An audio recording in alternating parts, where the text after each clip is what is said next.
السلام عليكم الاخوه الكرام. لهذا الفيديو حلقه جديده من قناه الماتش تي في. ان شاء الله في الفيديو نتكلموا على المباراه اللي جمعت ما بين المنتخب المغربي والمنتخب السنغالي في نهائي كاس افريقيا بالجزائر. المباراه التي صراحه ابهرنا فيها المنتخب المغربي من ناحيه طريقه الاسلوب الذي لعب به الناخب الوطني سعيد شيبه. على أن بدأت المباراة بضغط قوي للمنتخب المغربي، ضغطوا على السنغال، خلقوا العديد من الفرص، استحوذوا على كرة.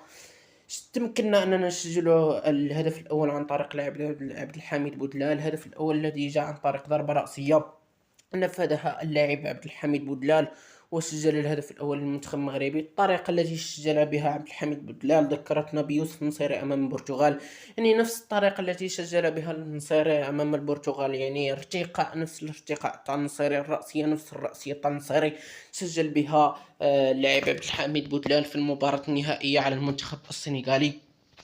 المنتخب المغربي سجل ذاك الهدف مبكرا واكمل ضغطه وضغط على السنغال لم تلقى المساحات، لم تلقى طريقة الخروج بالكرة، لم تلقى طريقة الميناء. وهالشيء راجع للمنتخب المغربي الذي كان منظما في الملعب، الذي كان يتحكم بالشوط الأول في المباراة. على أن الشوط الأول انتهى بتفوق المغاربة بهدف لصفر. الشوط الثاني المغاربة دخلوا بنفس العزيمة وبنفس الإصرار أنهم باغين أنهم يسجلوا هدف ثاني في المباراة، فقط ما كانش التركيز في المحاولات.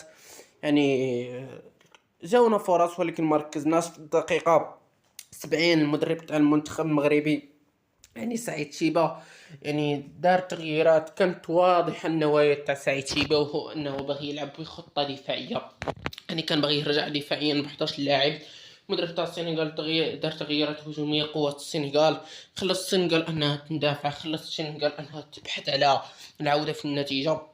وداكشي اللي تأتى لهم في الدقيقة 78 داو ركلة الجزاء، اللي انا صراحة بانت لي انها ماشي ركلة الجزاء. انا بانت لي هذيك الكرة يعني ماشي ركلة الجزاء، اعطاها لهم ركلة الجزاء يعني الحكم نفذوا ركلة الجزاء، سجلوها، تيراو الكرة من الزاوية اليمنى. الحارس طه مريد مشى من الزاوية اليسرى، يعني كان تقدير خاطئ للحارس طه مريد على أن جابوا به التعادل، وكانت النتيجة 1-1 ما بين المنتخب المغربي والمنتخب السنغالي. أعود لركلة الجزاء. ركلة الجزاء الإخوان، أنا علاش قلت لكم أنه بانت لي ماشي ركلة الجزاء؟ لأن اللاعب تاع المنتخب المغربي يعني يدو كان مرفوع، يدو كانت مرفوعة، ولكن الكرة ما قاستوش. يعني ما بانتليش أنا الكرة قاست اللاعب اليد، انا بنت لي الكره فاتت على اللاعب ولكن ما قاستش اليد. علي انتما قولوا لنا في التعليقات واش كتشوفوها ركله جزاء ولا ما كتشوفوهاش ركله جزاء. بعد ذلك الاخوان شفنا ان المنتخب السنغالي اكمل ضغطه، حاول انه يماركي التجاوز، وداكشي اللي تأتى لهم بعد 5 دقائق، يعني بالضبط في الدقيقة 85 تمكنوا من احراز الهدف الثاني. يعني جاء عن طريق ركنية اللي ما كانش الصراحة، انا ما بنتليش كاع ركنية.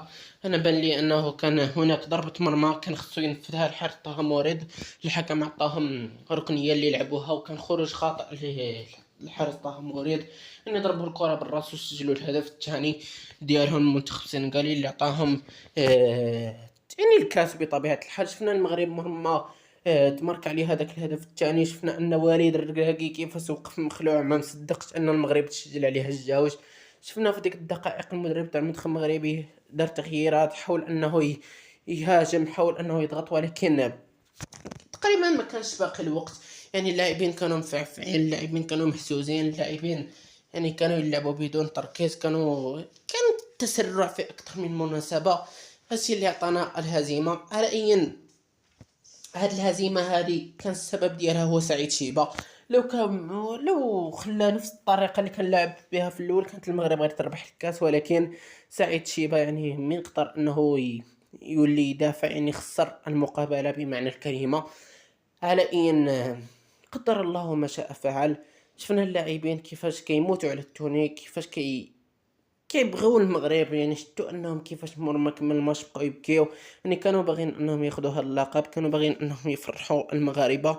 ما كتابش على اين كنقول لهم برافو عليكم، وكنقول لهم كما قال جواد بدا ارفع راسك انت مغربي.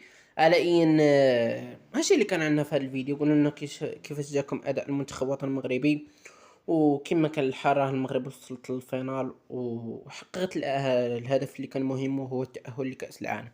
حاليا الإخوان قبل ما تخرجوا ما تنساوش ديروا واحد الإعجاب واحد الأبوني وتبارطاجيو الفيديو مع الأصدقاء ديالكم وتقولوا لنا الرأي ديالكم في التعليقات، ونتلاقاكم فيديو قريب. قليلا نودعكم، السلام عليكم.